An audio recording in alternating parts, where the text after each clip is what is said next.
السلام عليكم ورحمة الله تعالى وبركاته. في خبر اليوم فضيحة هروب لاعبين من منتخب الجزائر لكرة اليد في ألمانيا.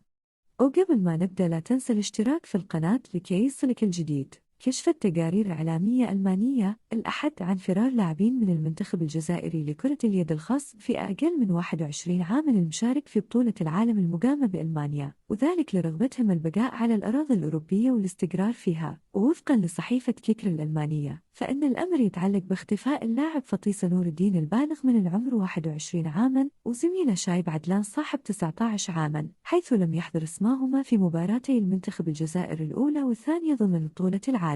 وتواصل العرب الجديد مع مسؤول في الاتحاد الجزائري لكرة اليد بحثاً عن تفاصيل أكثر حول هذه القضية، لكنه قرر التزام الصمت وأكد ضرورة انتظار بيان رسمي من هذه الهيئة الكروية في الساعة المقبلة لكشف تفاصيل هروب هذا الثنائي من بعثة الخضر. وفي السياق تواصلت صحيفة بيلد الألمانية مع مدرب المنتخب الجزائري في كرة اليد لأقل من 21 عاماً عبد الرحمن حاج، الذي اكتفى بقوله: مهمتي هي تدريب اللاعبين وتحضيرهم للمباريات ولست مسؤولاً عن الأمور الأخرى. وعاشت الكثير من المنتخبات والنوادي الرياضية العربية في السنوات الأخيرة مثل هذه القضايا، حيث يقرر بعض اللاعبين الهروب من الوفود المشاركة في المنافسات الدولية بأوروبا، وذلك للاستقرار هناك والبحث عن فرص عمل في مجالات أخرى.